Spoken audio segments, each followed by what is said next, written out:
Welcome, everybody, to Connecting the Universe. I'm author and researcher Mike Ricksecker, back at you with another interactive class out of the secret library of the Connected Universe.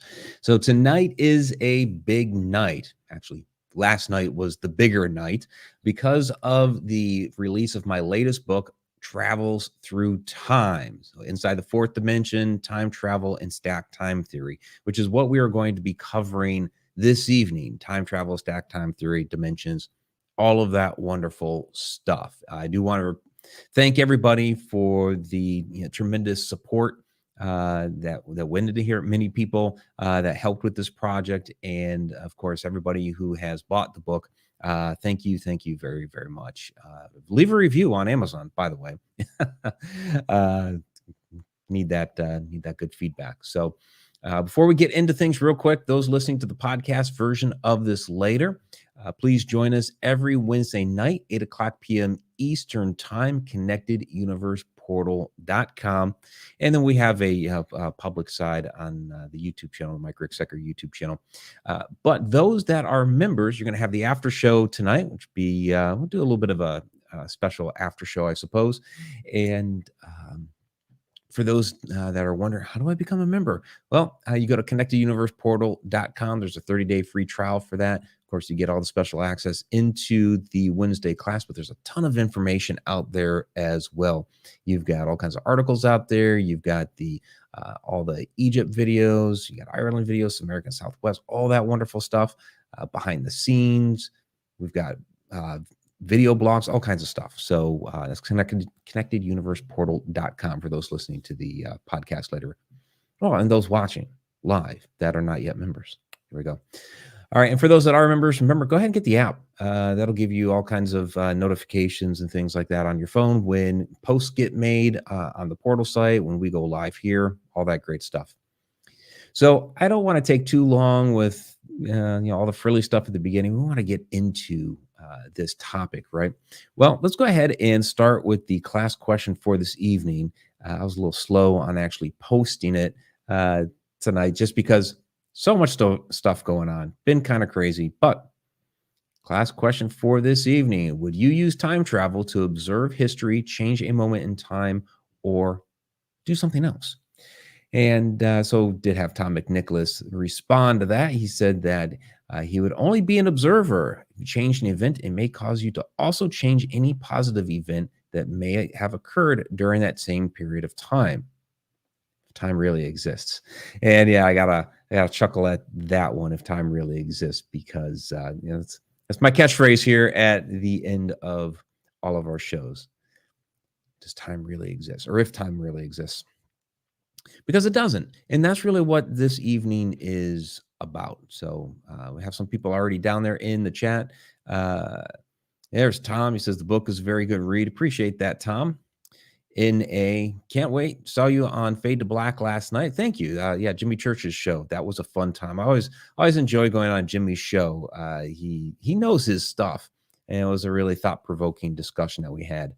And it was really kind of a crazy couple of days because I'd just been out in LA, flew back, arrived here at midnight, 3 a.m. I was on an interview with George Norrie till 5 a.m. Had to be up bright and early because it's book release day and boom, boom, boom, stuff is going on. And then capped off last night with Fade to Black and Jimmy Church. So that was pretty wild. There's Jen. Jen is down in the house. Great to see you, my love. Crow Emil S. Great to see you as well. There's Sylvain. Sylvain is in the house. Judy Wilson is here. Wonderful. Great to see so many familiar faces. So, all right, this is what we're going to do this evening. Travels Through Time. Now, I'm not going to give away the whole book because obviously I want you guys to buy the book, right?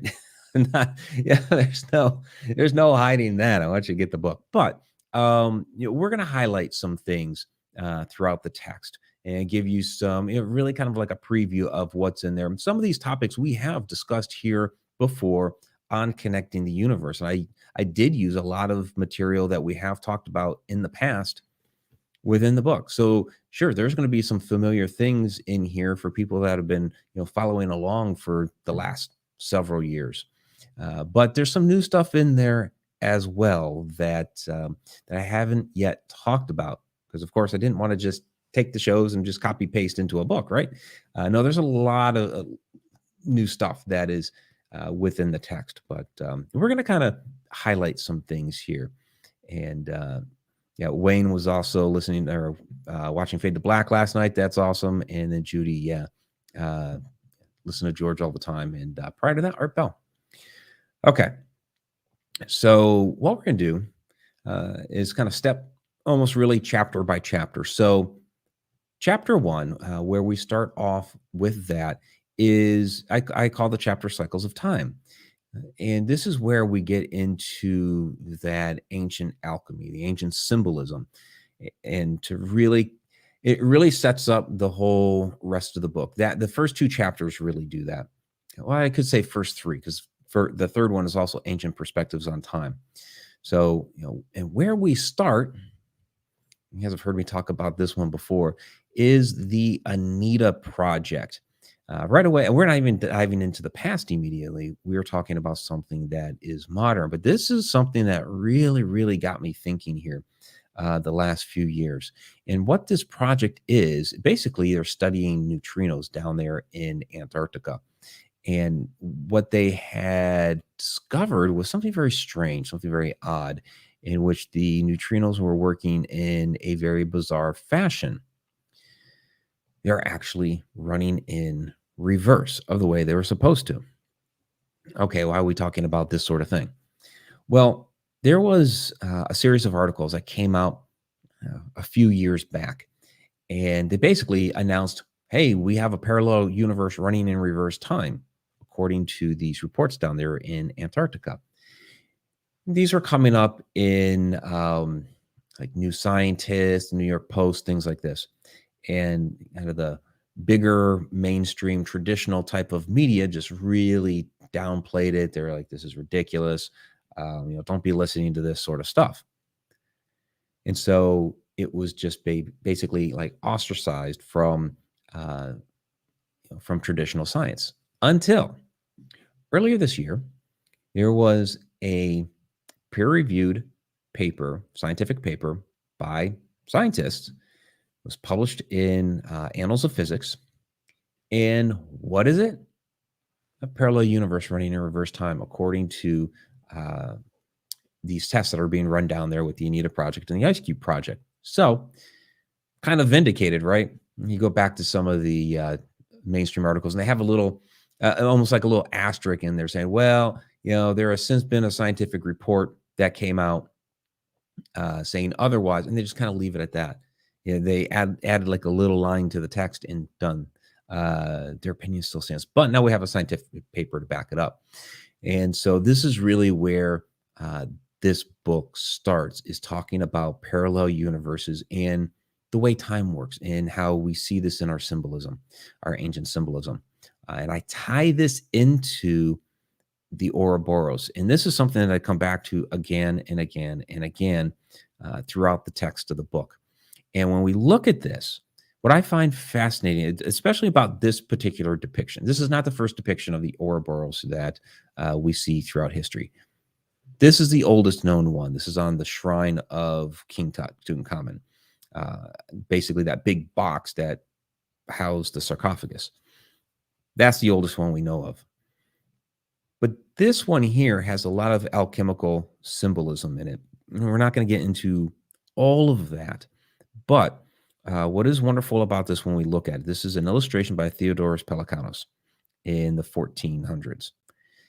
But he had copied this. This is a copy of an alchemical tract that dates back to the time of Synesius. And Synesius was around the late 390s, 400 AD, around that time.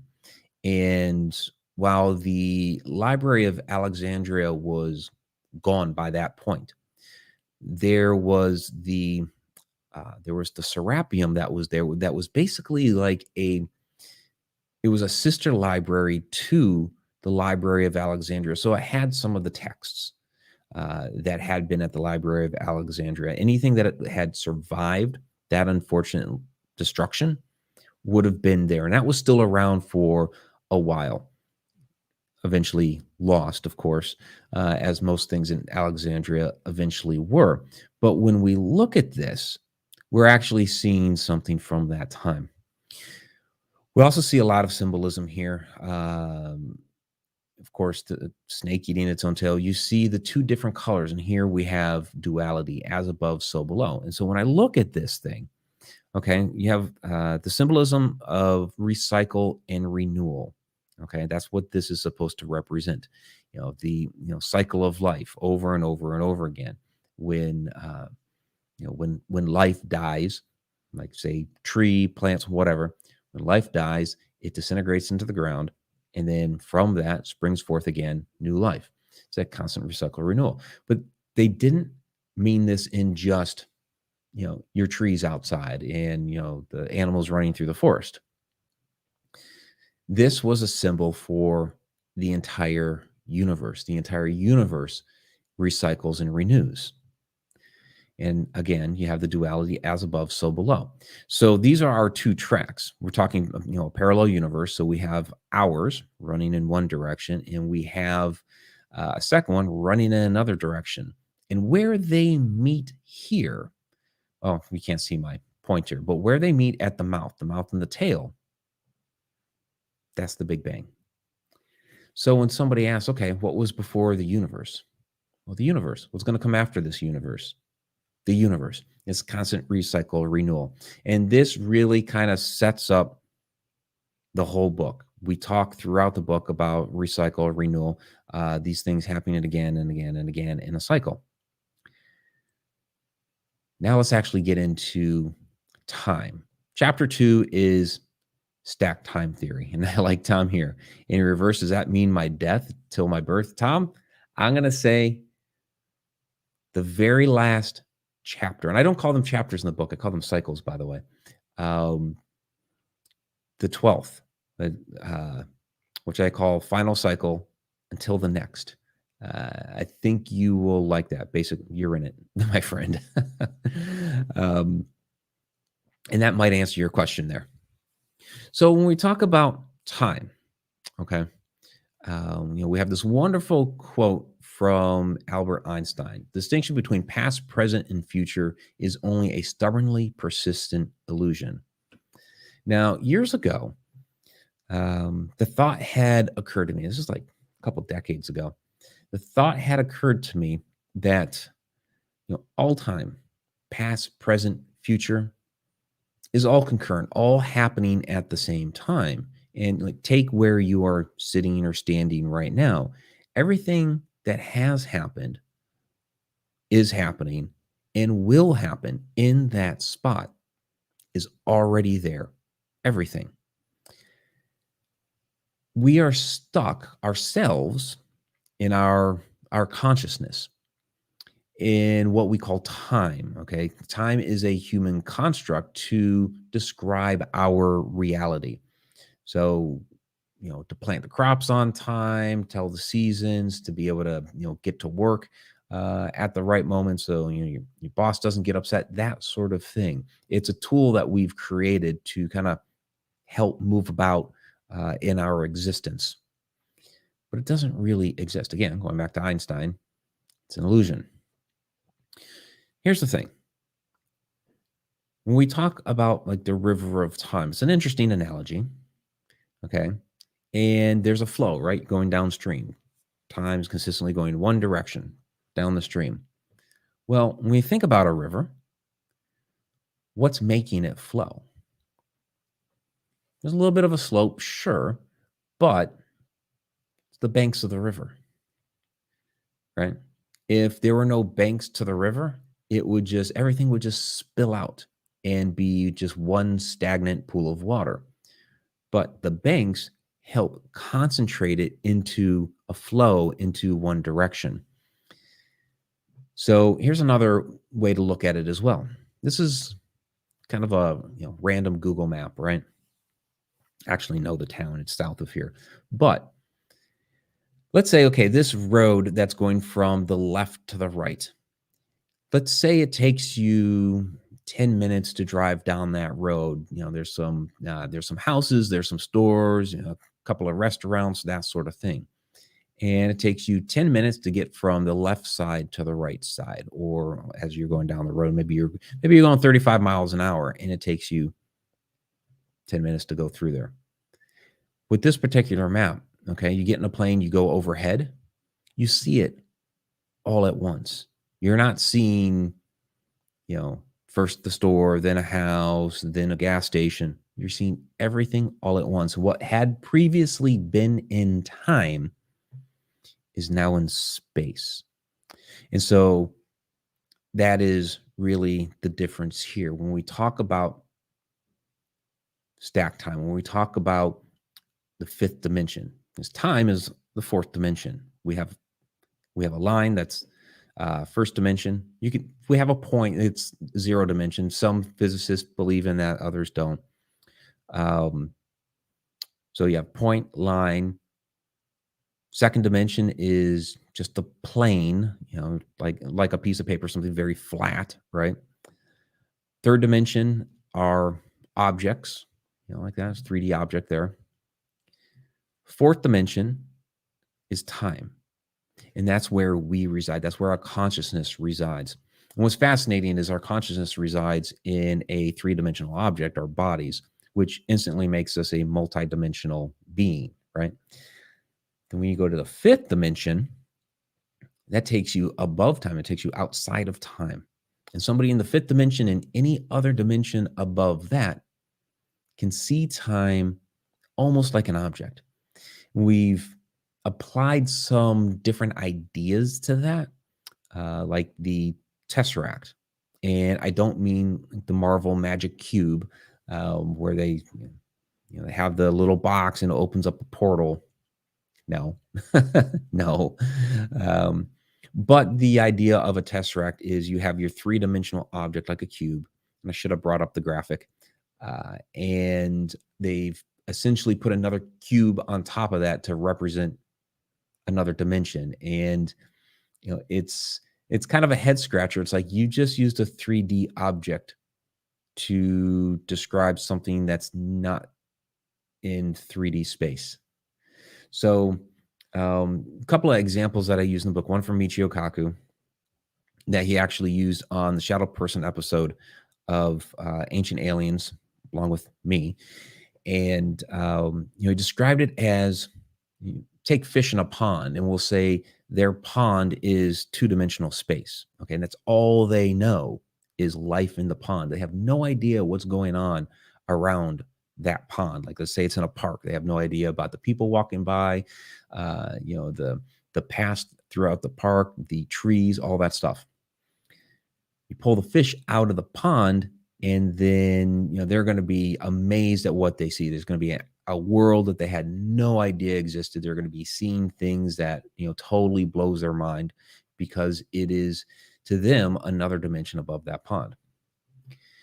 I also use a quote from Andrew Collins in there from his book with Gregory Little, Origins of the Gods, in which he talks about in two-dimensional space, if somebody living in two-dimensional space, say like on a tabletop or whatever, if all of a sudden a 3D object came into view, they wouldn't see all of the dimensions because they don't have the dimensional capacity to be able to do that. The geometry isn't there for them. And let's say it was like a ball, like a sphere that came into their area. All they would see, and let's say it's like passing through the table, all they would see is a circle, because that's 2D space. They would see a circle start small and then go wide as it was, got to the maximum, and then it would contract back down. That's all they would see, because they don't have the capacity for that other dimension. Same thing with us. Right now, we don't have the dimensional capacity, within us right now in this dimension to be able to witness the fifth. Every once in a while, I think we get a glimpse. And so like that example with the 2D world and all they see is the circle, getting a glimpse of the circle is getting a brief glimpse of something from another dimension, even though they only see it as a 2D object. it's still a third dimensional object that is interacting with them. And I believe there are times where we have things from other dimensions that are interacting with us, and what we see from that we don't quite understand, and that's why we end up calling these things supernatural in nature. It might be the figure of a person that could be a shadow person. It could be something shimmery in nature. It could be a mist or a wisp, or maybe even like a apparition type of a thing. There's a lot of strange things that we see and witness that from another dimension, as it passes through here, doesn't really make a lot of sense to us, but we do glimpse these things from time to time. So getting back to, okay, the stack. Just a photo from some years back when old YouTube video that I had done trying to explain this. And, imagine that every moment where you're sitting, like I had explained before, every moment of time from beginning to end is a photograph that you stack on top of them. Every once in a while, two of those moments will resonate at the same frequency for just a moment. And that's when we start getting a glimpse of some of these different things. Everything within our world is, resonance, frequency, vibration. There's an electrical charge to that, and that's really what connects us together. Some of you were watching the show with Jimmy last night, and one of the examples that I brought up a couple times is the Chandra X-ray telescope image. That, in fact, it's actually within the back of this book. I mixed that image with a star field, but what was fascinating about that image, and you'll see it used in a lot of my like the Connected Universe portal, that site, and a lot of other things, the Connecting the Universe art. It looks very purplish and pink in nature, and it has all of these like yellow dots and these yellow and orangish strands and filaments and things like this. It looks like a giant web, and when you look at it, you're really not sure what you're looking at first, but it's actually a photo of the universe. And it was, when I first saw that image, it was like ding, ding, ding, ding, lights go off. Oh, the universe really is connected, even, physically. These are, all the yellow dots are galaxies. And these strands, these web type of filaments, are all interstellar gases that are connecting these different galaxies to each other. It's absolutely fascinating. So everything is connected, as is every moment in time from beginning to end. And each one has its own resonance and frequency and vibration, just like each person does, right? Uh, uh, resting, sitting, resonance of a human being is anywhere from like 9 to 16 hertz, right? But everybody's a little bit different within there. And Tom, I'm not gonna go down the road of the story of the little girl, but it's a great example of how we all saw this apparition of a little girl a bit differently, and that's because we all have a different personal resonance, frequency, vibration. So same thing with these different moments, and so when two of them resonate at the same frequency, sometimes that's where we get a glimpse of another moment in time. We'll get a little bit into time slips here in a little while. So that's chapter 2. I probably spent a little bit longer on that than I wanted to, but that's really the backbone of the book. It's stack time theory, and that permeates throughout the rest of this. So yeah, it sounds like now that I know I'm in the end of the book, gonna skip to the end. Nice. And so Judy asks, is the fifth where we lose the physical body? So, the physical body, like, the book, like, computer mouse, that's a 3D object. The consciousness, right? That is fourth dimension. That, we are in time. Fifth dimension, we can speculate as to what that is. And you hear a lot of people talking about ascending to the fifth dimension and things like this. It's like, okay, I get where you're, what you're trying to say. You're trying to, raise your vibration to a higher realm, a higher level of consciousness. But if you were to really ascend to the fifth dimension, then you would be able to see all time. A great example of this, in reality, it probably does not truly look like this, but I think a great example of it, of trying to depict it, was in the movie Interstellar. And the end of that movie confused a lot of people. For some people, they said, kind of ruined the movie.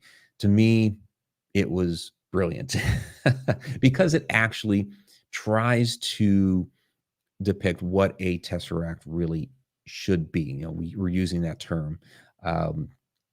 And this would be a three-dimensional. What they did is they took a three-dimensional representation of a little girl's room every single moment, basically connected with strands, with vibrating strings, which I thought was pretty ingenious, because then that kind of, in the back of your mind, you're going to string theory. All these different strands are connected. And again, going back to what I was describing earlier with the connections of the universe, the different filaments. So he could move about within this structure because every moment was there to find the right one to be able to communicate back. So I thought that was brilliant. So, all right. So other things within this book. So I do go into ancient perspectives on time. Just, real quickly, we get into the Egyptian Book of the Dead, which is really the book of going forth by day. But within here, Annie is, it's the Papyrus of Ani. Ani is asking, even though it's Thoth, he's actually asking Atom about the nature of time. And basically the way Atom describes it is, millions and millions of years upon millions and millions of years. And so he's actually describing different layers of time, and not just, one straight river, but there's actually time is actually multifaceted, and there's different layers to it, which is an interesting concept. Of course, we earlier already talked about the Ouroboros around King Tut, and we see this in other tombs around the Valley of the Kings, but this is the first one. Now, just because this is the oldest representation that we know of does not mean it's the oldest representation ever, right? Sure, there's going to become a point of inspiration in which we start to use a particular symbol or design. You're usually probably not going to immediately start using that on the shrine of your recently deceased king. It was probably already in use before that, but this is so far the oldest representation that we see of it. And what's also interesting about this is it's not just around his head like this. There's also another one. If I was to pan the photo lower, but this is a cropped image. It's also around his feet and ankles as well. Basically, they want to, it's a representation of recycle renewal of life for the king. They want him to, of course, rise again into a new life, which would be out at the constellation of Orion. All right. So paradoxes. Now, when we start talking about time travel, it's prone to different paradoxical situations, right? So there's an entire chapter there on paradoxes. I'm not going to dive into all of those, but like bootstrap paradox, grandfather paradox. I do talk about the Fermi paradox, just on the fact that it is a type of paradox. It doesn't really have to do with time, but I love squashing that one, so I put it in there. Catch-22s, things like that. I do talk about the effect that paradoxes can have in the universe. Again, last night on Jimmy's show, we talked quite a bit on the Mandela effect, and this is really a result of some of these paradoxes playing out. So you get a time traveler, and this is a representation of the grandfather paradox. You have a time traveler that goes back to the time of his grandfather something happens because of his intervention, and his grandfather dies, which therefore means his father is not born, and therefore he is not born.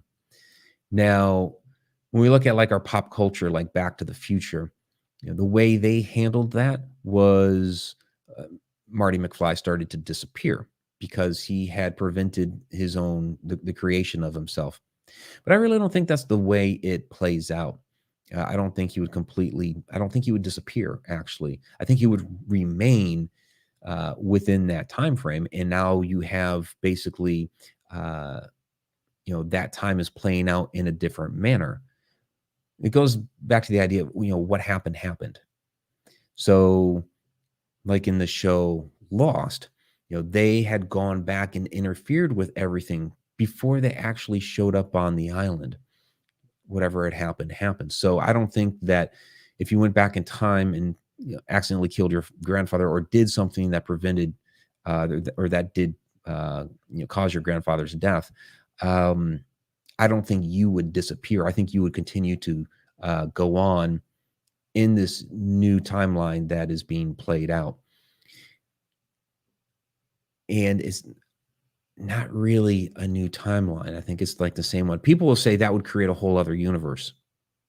I I think it's just going to rework the way the universe plays out. Now, that doesn't mean I don't believe in multiple universes. I do. There are definitely in our theoretical physics, actual physical universes out there other than our own. I get more into this type of thing in like the concepts of the simulated universe, which we'll take a look at a little bit here. Now, what's interesting, a lot of people, because grandfather paradox is brought up basically in our science fiction journalism, science fiction type stories, that sort of thing. And so it gets just discredited as a plot device. Except back in the 80s, you have Polchinski's paradox, and Polchinski was a physicist, and he was mulling about the idea. There was a another theory that was thrown out there that paradox could just never happen because of the math. The math is always supposed to even out, right? So paradox therefore couldn't happen because the math says that would be zero. So Polchinski's talking with Kip Thorne and comes up with this idea of the billiard ball. So you shoot a billiard ball into a wormhole, and the other side of the wormhole is set up just behind and at a certain angle of the 8-ball, and it knocks it off course when it comes back through, so it doesn't actually enter the wormhole to begin with. Now, this idea, of course, is widely accepted because it was a physicist who proposed it. There's still its opponents, right? But it is much more widely accepted than the grandfather paradox, but they're essentially the same thing, right?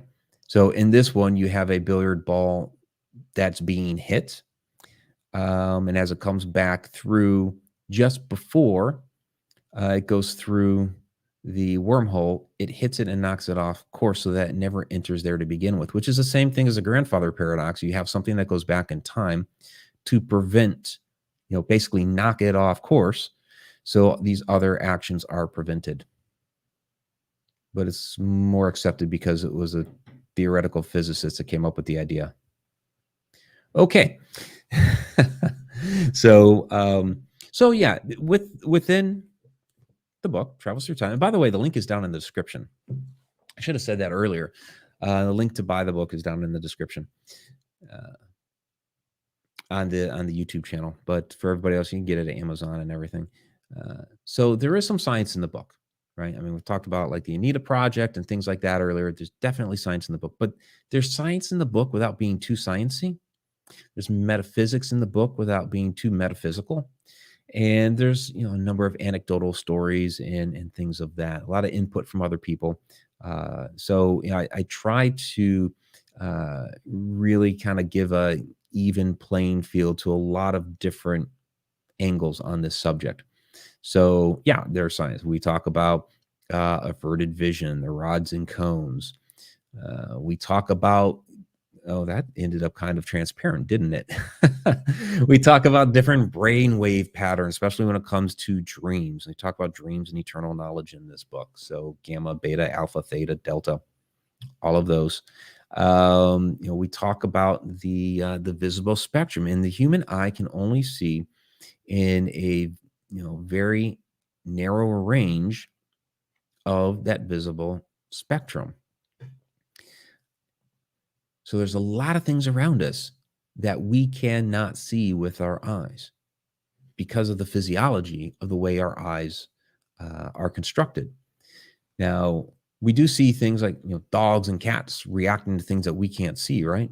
Well, their eyes are built a little bit differently than us. They can actually see a bit into some of these other ranges that we can't. Now, again, they also don't see everything, but they see more than we do. And it makes you wonder, what are they looking at? What do they see? And we try to come up with different devices like, IR cameras, the infrared goggles, that sort of thing. There's full spectrum cameras, which are really not full spectrum, but they're another range, right? So we try to come up with technology to help us see into these other ranges, but we still can't see into all of them. So that means there's a lot of other things going on around us that we don't normally see. So time slips, which is where we go next. A couple of stories I've talked about here, because again, I don't want to give away some of the other things in the book. I don't normally talk about. I'm just trying to give you guys an idea here. Time slips. There's the Conjuring House.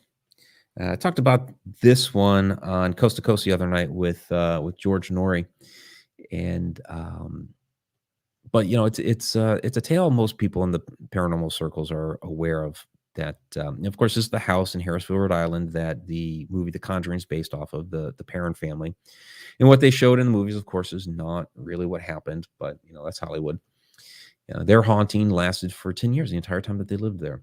And with all the significant things that happened there, with all the crazy hauntings, even Andrea, the eldest daughter, is a very, very good friend of mine. Will tell you that the most significant thing that happened there over all the years was what we would call a time slip. She doesn't immediately say that. She describes the story, and the story is basically Andrea's up one night doing homework. Was just after the seance that had gone bad. It wasn't a possession by Bathsheba. It was a seance that had gone bad, and Carolyn had gotten knocked backwards during this thing, and then Roger threw the Warrens out. So she still was like recovering, and she had been asleep for most of the night. Woke up and asked Andrea, hey, can you heat me up some leftovers and a little coffee, that sort of thing. And Andrea's all too helpful and goes and does it.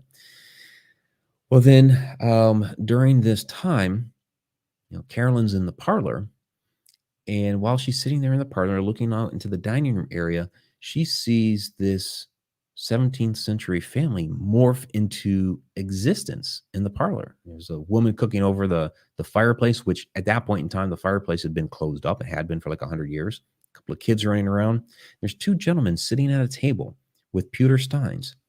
And they turn and they look at Carolyn sitting there in the parlor. And the one gentleman remarks to the other, well, would you look at that? As if Carolyn was the ghost. So fascinating moment in which Carolyn is looking into the past, and those people in the past are looking into the future at Carolyn. It's a time slip. Two moments in time resonating the same frequency. They can see each other. It does happen. Of course, I talk about my story at Johnny V's. I've included this, of course, in A Walk in the Shadows as well. I think I also included it in Alaska's Mysterious Triangle, because it's one of the more significant experiences that I've had. And it lasted all of about 3 seconds. I don't want to dive too deep into it here because we only have about 20 minutes left in this particular show. But essentially what it was just a wisp of a shadow that I saw, and it slammed into this door, and it's just a flimsy little metal door. It's a kitchen door for a restaurant. Waiters and waitresses would pass through with large trays of food. So it needed to be light and flimsy. And that's what you could tap it with your finger and it would move. But when that shadow hit it, you heard boom, the bang of it. I have that on audio, clear as a bell.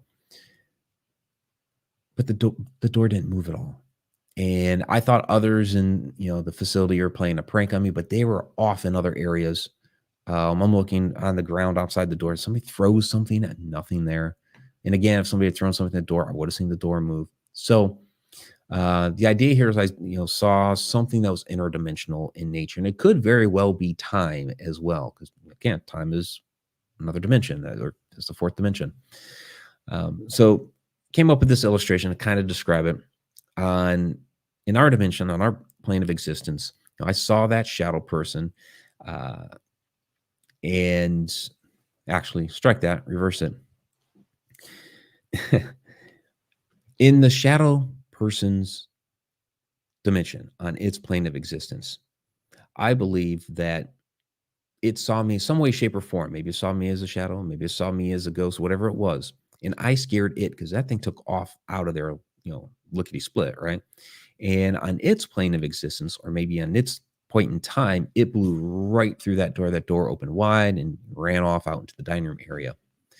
But on my plane of existence, my dimension, the door did not open because the physicality wasn't there for it, right? However, sound is on a different wavelength. And so I was able to hear it because that sound is on a different wavelength coming through the dimensional divide, but I couldn't see it because, again, different plane of existence. So I detailed all that, of course, back in the book, and as well as in A Walk in the Shadow. So you can get that one in a couple of different places. A couple of comments here. Let me see.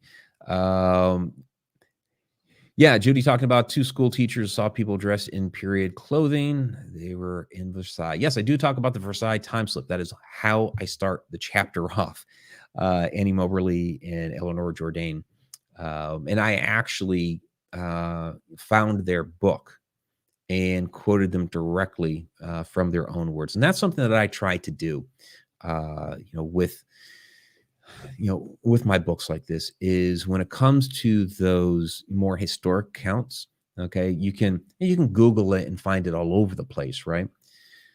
But that's people just kind of copying and pasting off of a website from somewhere and throwing it into their blog, and they're calling it a new article or whatever. And that's one of the problems with the internet these days is people are just copying and pasting a couple of paragraphs from an article somewhere, creating a clickbait title, and boom, there you go. Throw a couple of ads on the page, and they're trying to get a few bucks off of people clicking into it. So you have this constant recycling of the same story verbatim. And it's like, well, let's actually go back, because these two wrote a book under pseudonyms. These two actually wrote a book. Let's go back and see what it says in that book. So I actually quote them specifically. So, all right, moving on. Then there's doppelgangers, right? And the word doppelganger is German, means double walker. A lot of people chalk this up as like an evil twin sort of thing. But actually, a lot of doppelganger cases seem to be more of time slips. The one I always talk about here, the famous German poet Goethe, and he's walking down the road toward Drosselheim in Germany. He was having an affair with a woman, and he was just kind of lost in his thoughts, kind of zoning out a little bit. And then he notices on the other side of the road at this one particular point, this man is dressed in this gray gold trimmed suit. It's really noticeable because it's trimmed in gold and everything.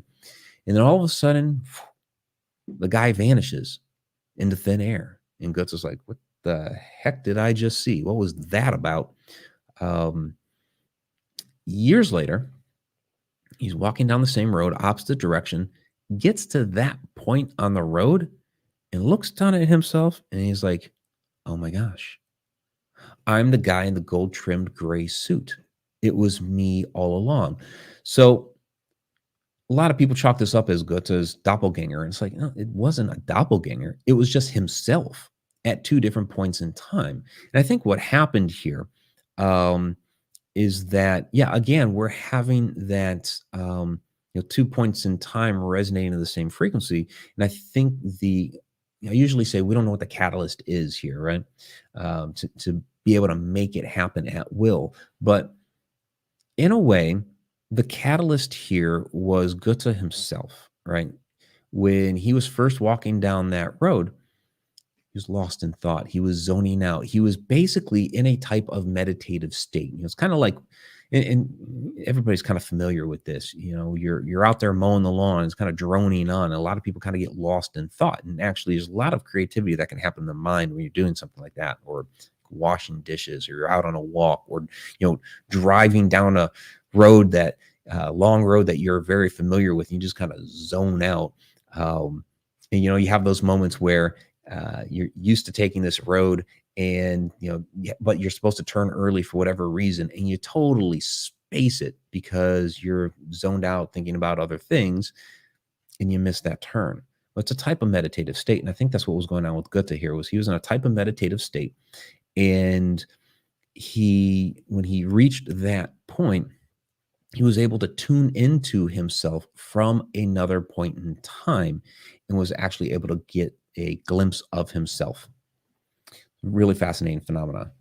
I do talk about the Emily Saget case, which is another fascinating one. Some people call this, one of the most fascinating doppelganger cases in history. Again, I don't believe it's a doppelganger case. I think it's interdimensional phasing is what it is, and I detail that. And again, this is another one that I went back into the historic texts to get the story, not going to the 500 different websites that are all quoting each other and citing each other. No, I went back into the historic text where this story originally appeared from, and got the story from there. There's actually large chunks of the original story in there. So what I mean by interdimensional phasing is, within this particular photo here, you see that I've you have one solid depiction of the school teacher, and this is not Emily Saget herself. There is no photo of her. We're talking like mid 1800s. This is just a historic photo of a school teacher in her class, and you can see she's kind of shifted to the right there. What would happen? One of the things in the classroom is there are times that she would get like really into whatever she was doing and writing on the board, that all of a sudden there was another one of her off on the side, mimicking the exact same motions, just without the chalk in the hand. And that's because, her energy, again, it was like this shift. Well, her physical body, the physical 3D body is holding the chalk, but, her consciousness is part of her in another dimension. Again, fourth dimensional consciousness inside a three-dimensional body. That part had shifted. It's not going to be holding the chalk because it's no longer within the three-dimensional body. So there's not going to be a fourth dimensional representation of the piece of chalk, right? Kind of an easier way to and that one also had a transparent background. But typical idea of a phase shift. So this is a phase shift of a sine wave. That's kind of the basic idea here. We do talk about collective unconscious, Akashic records, so dreams and all these sorts of things, and how dreams can tap into the collective unconscious. Even in your conscious state, you can tap into the collective unconscious. Again, go into like a meditative state and you start tapping into that. So we talk about these different things. I had Mark Anthony chimed in on dreams, and then Emily Harrison chimed in on the Akashic records. So I'm not going to dive into all of that stuff here, but through your dream state, because again, this goes back to the different brain waves, you can tap into other moments in time. That's why when you have those premonitory dreams, and you have this dream of, it just could be just some random place. Oh, that was an interesting dream. And then 2 weeks later, all of a sudden you walk into a room and you're like, I've never been here, but this is the place that I just had a dream about, 2 weeks ago. So what happened there? Well, your consciousness was able to tap into another moment in time and get a glimpse of it. And what's fascinating about that is it's also in another physical part of the universe too. So I do also get into simulated universe. We've talked about that at length here many times on connecting the universe. And, this is something that, um, our religious texts have talked about for thousands of years, just not using the term simulation. So, you take your Eastern religions, that believe in reincarnation. They're basically describing exactly what we do when we get into a simulation or a video game or whatever. Where basically you're in your world, your normal world. You log in, so basically come into life, and you play the game or operate the simulation. And a simulation could be like a flight simulator, or really a variety of different things. You play that out, pass away, which is basically you logging out, and boom, now you're back in the home world. So that quote unquote home world, the properties of that are going to be different than here. Now, the way we typically do a lot of our simulations, they are going to simulate something we're familiar with. Something like a flight simulator is supposed to be like a straight simulation. You want it to be as exact as possible so that you don't crash a plane later. But other ones, have a lot of bending and breaking of the rules, right? So you think of like something like Super Mario, where you're making these big jumps and you're hitting bricks and they turn into mushrooms and stuff like that, right? That doesn't really happen, in our world, in life. Running does, yeah. Dressing like a plumber, when that was kind of a still outrageous plumber's costume, but that happens, right? Mustaches happen, but some of these other things like shooting fireballs and all that, no. But there's some basic concepts that are there.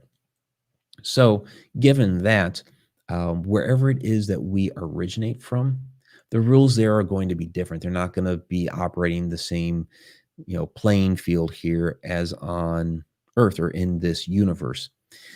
So that also includes time. Time is a measurement, again, a human construct that we've attributed to the way we experience our reality within this universe. But the rules of this universe were put together elsewhere. They are assigned to here. They're not exactly the same as wherever it is we go, which is on another dimension.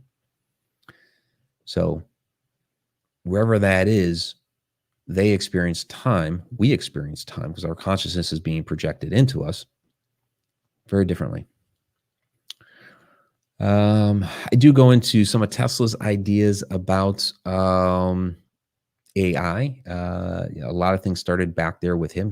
Of course, he was thinking gears and radio waves and things like that. But a lot of the principles and ideas were there with him. Kind of whip through these last couple ones here. Of course, UFOs and ET abductions, time loss. What happens there? People will say that they, when they're taken, there's this big gap of time that they can't account for. Sometimes it's just completely, they're completely oblivious. Like I was driving down the road, saw a flash of light, and now it's 2 hours later. What happened? But other times people will describe events in which, it seems like they've been gone for 5, 10, 15 minutes, and they describe this very, very vivid experience that lasted in their mind 5, 10, 15 minutes. And when they come back, it's been hours, it's been days, it's a very, very significant difference. And that could very well be because wherever those extraterrestrials are taking those people are on another dimensional plane, that they are outside time. And they're somewhere else. So while conceivably in our mind, it's like, okay, you still have your kind of like internal clock for lack of a better term, or a biological clock where we have a sense because we've been conditioned with that our entire lives. So that's always going to be there. That we're going to think, okay, this amount of quote unquote time passes. Oh, it's been about 5 minutes, 10 minutes, etc. Where if you are outside the dimension of time, fifth dimension and beyond, it's not working the same. So we see this actually throughout history. When we hear about different stories of the fairies and the fairy realm, it's not to be taken lightly. It was the same phenomena they were experiencing back then, but instead of extraterrestrials, they were describing it as being taken into the fairy realm. But it's the same exact concept here, that the person gets taken to wherever that realm is. Time seems to be very, very short, and when they reappear, it's been much longer. So let's see what else we have here. Future influencing the past. That's a fun one. That, of course, we talked earlier about paradoxes, grandfather paradox. Somebody coming back in time influencing the past. We see it play out with the Mandela effects. We go down to some of those different examples. Something like ESP. That is something where you're tapping into the future. There's some interesting cases there where you have a premonition of a catastrophe that's about to happen, and it's like, okay, that was just like a dream or a vision I had or something like that. But then all of a sudden in your real life, you're in that situation, and because you had that dream or you had that vision, you now have knowledge, and you prevent that accident that you saw in your mind from happening. So, it could be it could be a warning from the future. It could be you actually talked about parallel universe running in reverse time. It could be you saw a glimpse of that parallel universe where there was a different outcome, and then you were able to prevent that outcome from happening. A lot of interesting ways in which to look at that. I have a nice little fun personal story in here as well, and that's with Jen and I. So when we got together last year, we've known each other since first grade, and one of our first interactions was in the library there, Juniper Park Elementary, and I'm looking through a stack of books, and all of a sudden, boom, Jen plants one right on my cheek. Totally surprised me. Again, we really didn't have much interaction before that. I'd like to say we've been dating ever since we were 6 years old, and life happened. But in any case, that was, our first, big connection. Was our first kiss for us. So years later, and I had asked her at times, why in the world? And she was just like, well, it had this chubby cheek that was, sitting out there, and something told me to kiss it. Okay. So, last year we get together on the Ireland tour, and come back stateside, and Jen still lives out east, and so we go to and her parents still live in our old hometown, so we go to the old hometown, and we're doing a tour of the school. It's not a performing arts center for the college, but we're walking around the exterior of the school. Couldn't go inside. We're looking through windows and stuff like that. So this is the exterior of what had been the library at that school. And so we're looking through the window there, actually through that door, which is like one giant window, right? And we're looking in through there at the way everything's kind of put together now and everything. We see the spots like right there, and Jen just starts exclaiming, "Kiss him, kiss him!" Pretty cute. But I got us thinking later on, like, wait a second here. Back in first grade, Jen didn't know what it was that told her to kiss me. And now it's like, was it herself? Was it her future self? This moment in 2022 telling her way back then to kiss me.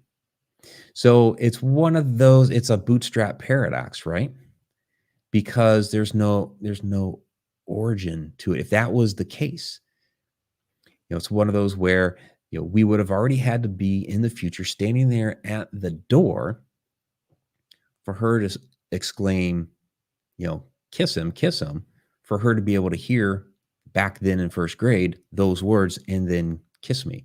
So it's that constant cycle going back to the Ouroboros. That's what I said, throughout the book, I bring that Ouroboros back in and again and again. So it's a constant cycle. But again, if you have stack time theory, like we've been talking about, you just really have those two moments in the stack, the one calling back out to the other across time like that. So it's a nice, fun story. All right, a couple comments in here. Okay, so Jen was actually asking, did the older version see his younger version too, or did he just realize it was him based on the clothing? Okay, that's all the way back on Goethe. I mean, he ended up realizing it was him, mostly based on the clothing. But once he saw the clothing and realized he was in the same spot, et cetera, the whole vision popped into his mind. And he was like, "Oh my gosh, that was me."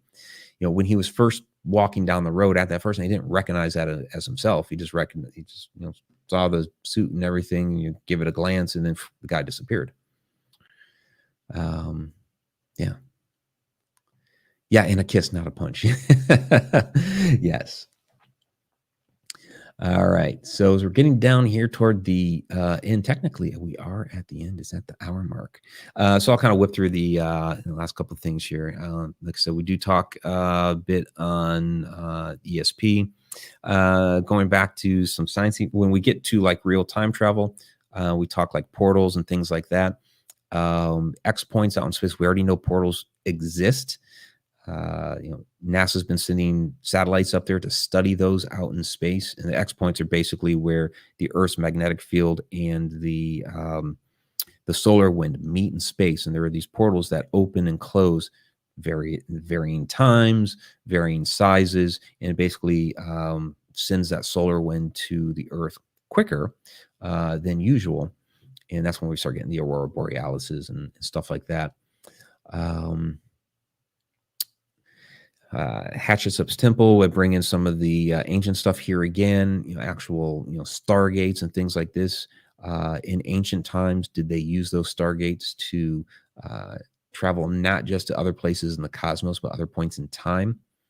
And through all of this, I've not mentioned one of the things that greatly influenced this book. And that's a movie Somewhere in Time by Richard Matheson. Because I could talk about that movie all night, all day. It's one of my favorite all-time movies. And I believe when we talk about real-time travel, it's going to be more like that particular movie than it will something like a DeLorean and a flux capacitor. Real-time travel will have less to do with mechanics, machinery, that sort of thing, and will have to do with ourselves. Because it comes back down to our consciousness, our personal resonance, frequency, and vibration. I think when we get to real-time travel, because we're already seeing glimpses of other moments in time, right? We have a hard time understanding, again, what that catalyst is. How did Goethe see himself? Somehow he tuned into that moment of a future version of himself. But I believe there's a way that you can consciously do that. Somehow you can train your personal resonance to be able to tune into these other moments up and down the stack. You can freely move through it at will. With Somewhere in Time, the way Matheson described it was Christopher Reeve's character, Richard Collier. He basically convinced himself that he was back in 1912. He removed all modern amenities out of his hotel rooms at the Grand Hotel, Mackinac Island.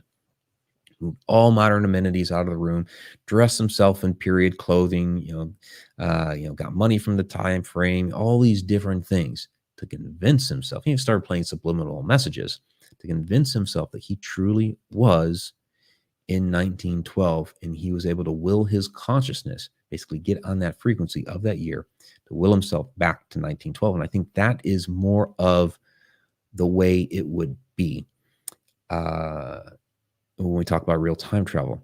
And this is something I will admit I have attempted before, and I do have a story I start off the book with, and I kind of wrap back into it a little bit toward the end, of where I tried to do this.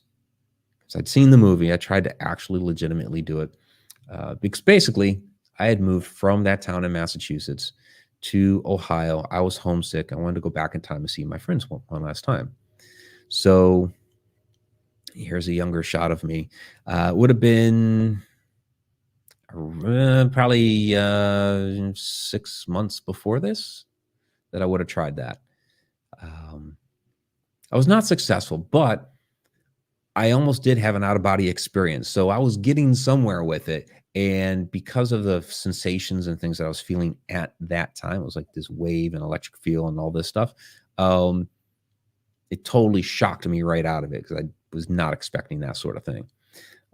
But I believe that's the way real-time travel would happen. All right, so we are a few minutes past our normal time here. I do want to thank everybody for joining us this evening. Those listening to the podcast version later, please, of course, join us the live version. Get the whole presentation, slideshow. A lot of times we run videos too. ConnectedUniversePortal.com. And there's Tom McNicholas with a $5 super chat. Super chat superstar, Tom McNicholas. He says, interesting paradox. Thank you very much, my friend. I appreciate that. So again, link for the book is down below in the description on the YouTube side.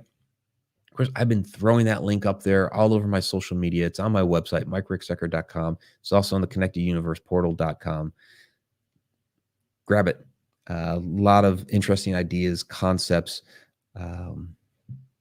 thorough examination of fourth dimension, time travel, stacked time theory. So, all right, everybody, enjoy your evening. Till next time. Oh, and those that are part of the Connected Universe portal, come join us for the after show on the portal side. So jump over from, if you're on YouTube right now, jump over from YouTube, pop on the portal. Those that are already on the portal, stay right there. Till next time, time really exists.